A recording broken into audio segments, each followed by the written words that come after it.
مسیح کے نہایت قدوس جلالی اور بابرکت نام میں میرے عزیز بہن بھائیوں، آپ سب کو بہت زیادہ سلام۔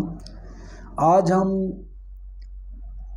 ایک ایسی آیت پر غور کریں گے جس کو تھوڑا سا ٹوسٹ کر کے لوگ بیان کرتے ہیں، ایک بہت غلط تعلیم لوگوں میں دے رہے ہیں۔ اور یہ آیت جو ہے وہ اس طرح بولی جاتی ہے کہ گناہ گار کی دعا بھی گناہ میں گنی جائے گی، یا گناہ گار کی دعا بھی گناہ میں گنی جاتی ہے، جبکہ اس طرح کی کوئی آیت کلام مقدس میں نہیں ہے۔ اب اس آیت کا کنفیوژن کہاں سے پیدا ہوتا ہے؟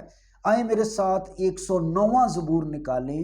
یہ زبور، اس میں پیشن گوئی کی گئی ہے یہودا اسکریوتی کے بارے میں، اور اسپیسیفک یہودا اسکریوتی کے بارے میں جو پیشن گوئی کی جا رہی ہے، آئیں ہم اس کو پڑھتے ہیں۔ 109واں زبور اور اس کی 6 آیت سے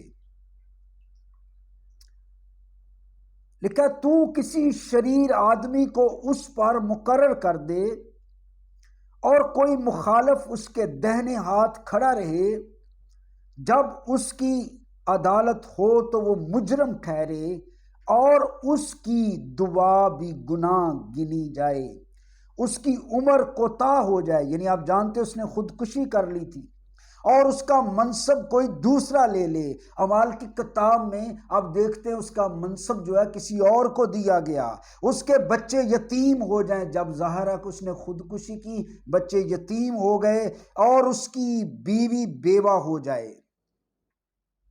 یہ تمام پیشن گوئی جو ہے، یہ جو آیت ہے نا جس سے کنفیوژن پیدا ہوتا ہے، اور وہ لکھا ہے اس کی دعا بھی گناہ میں گنی جائے۔ اس کی دعا یعنی یہودا اسکریوتی کی دعا بھی گناہ میں گنی جائے، نہ کہ یہ لکھا ہے کہ گناہ گار کی دعا بھی گناہ میں گنی جائے۔ خدا کا کلام اس بات کی تعلیم نہیں دیتا میرے عزیزو، پلیز۔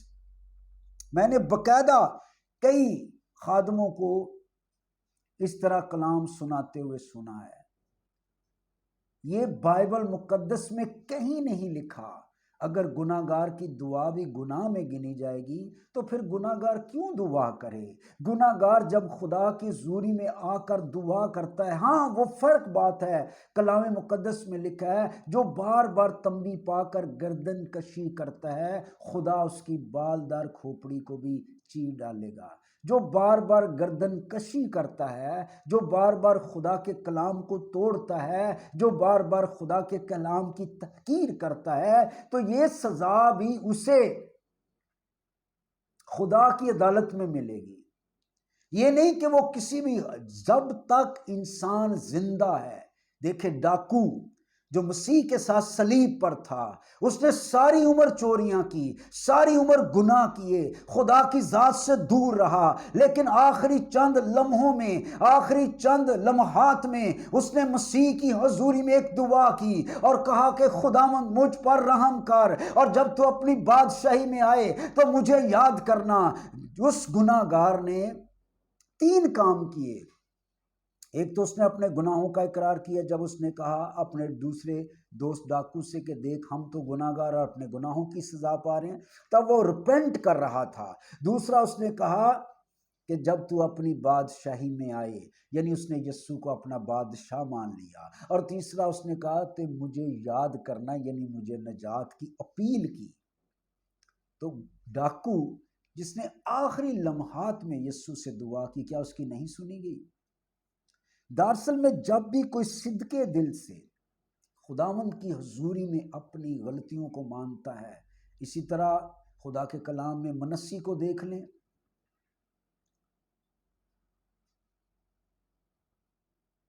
کتنی، یعنی حزقیہ بادشاہ کا بیٹا جو منسی تھا، کتنا بڑا اس نے گناہ کیے، خدا کے مذبے کو ڈھا کر اس نے بتوں کے مذبے بنائے اور بدکاری اسرائیل میں پیدا کی، اور خدا کے لوگوں کو بت پرستی پر لگا دیا، جادوگروں کے پاس لے جانے لگے، لوگ بتوں کے آگے جانے لگے، اپنے بچوں کو آگ میں چلوانے لگے اور غیر معبودوں کے آگے قربان کرنے لگے۔ لیکن جب اس نے صدقے دل سے خدا سے معافی مانگی تو خدا نے اسے معاف کیا۔ تو دراصل میں یہ آیت جو لکھی ہوئی نا وہ ایسے ہے کہ اس کی دعا بھی گناہ میں گنی جائے، اس کی عمر کوتاہ ہو جائے۔ جملوں سے آپ غور کریں، اس کی آ رہا ہے، یعنی ایک اسپیسیفک بندے کی بات ہو رہی ہے۔ تو یہ کہنا کہ گناہ گار کی دعا بھی گناہ میں گنی جائے گی، ایسی کوئی آیت کتاب مقدس میں نہیں ہے۔ یہ آیت اس کو ٹوسٹ کر کے لوگ بیان کرتے ہیں، جبکہ یہ آیت پیشن گوئی ہے یہودا اسکریوتی کے بارے میں تھی اور وہ پوری ہو چکی ہے۔ خدا آپ کو اس کلام کے وسیلے سے برکت دے، آمین۔